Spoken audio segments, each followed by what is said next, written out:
आधी मी अभिवादन करेन प्रसिद्ध साहित्यकार बेंजामिन आणि त्यांच्यासोबतच सर्व विशिष्ट नागरिकांचं आणि तुम्हा सर्व मित्रांना माझा नमस्कार.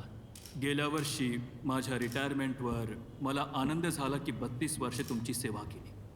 मी मानतो की मानवसेवा सगळ्यात मोठी सेवा आहे.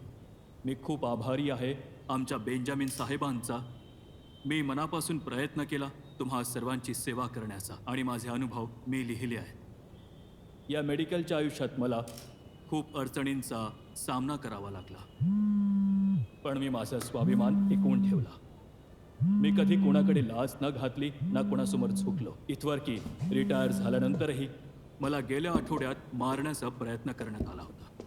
ही बातमी तर तुम्ही लोकांनी न्यूजमध्ये पाहिलीच असेल.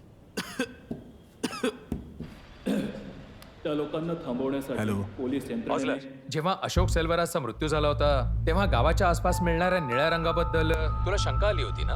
त्या इंकची हैदराबादच्या रिसर्च लॅबमध्ये तपासणी करण्यात आली. त्याचा रिझल्ट आलाय. व्हॉट्स इट? हे बघ, ती साधी इंक नाहीये. इट्स मेथिलीन ब्लू आणि त्याबरोबर आणखी काही प्रकारचे सबस्टन्स मिसळले आहेत जे बॅक्टेरिया कल्चरचा वापर करणारं एक मीडियम आहे.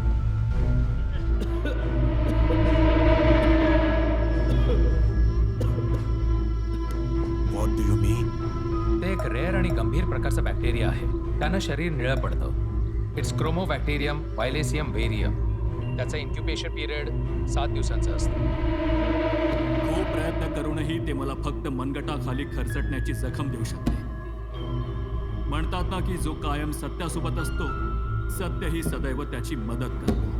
माझी हीच इच्छा आहे की माझ्या अनुभवात या बॅक्टेरियानं जर शरीरात प्रवेश केला तर 7व्या दिवशी त्याची लक्षणं दिसायला सुरू होतात आणि प्रभावित व्यक्तीला मायोकार्डियक अरेस्ट किंवा सडन कार्डियक अरेस्ट होते. डॉक्टर सेवी पुन्नू किंवा मग मल्टिपल ऑर्गन फेलियर होऊन सरळ मृत्यूच्या दाढेत. Is there any treatment? No ऑझलर, there is no cure or vaccination. हा 100% ठार करणारा एक युनिक बॅक्टेरिया आहे. एकदा का त्यानं शरीरात प्रवेश केला की खूप लवकर मल्टिप्लाय होतो आणि शरीराच्या आतल्या प्रत्येक भागाला नष्ट करून टाकतो. मृत्यू निश्चित आहे. काही हरकत नाही, काही हरकत नाही.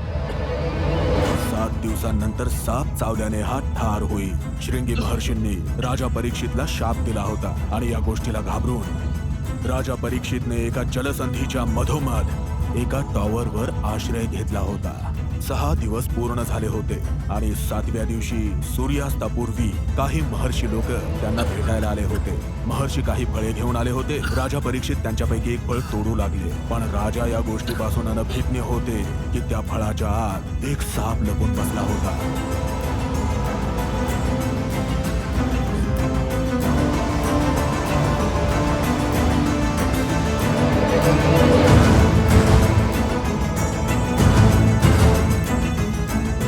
तुझ्या देवाचा न्याय भले आमच्या बाजूने नाहीये.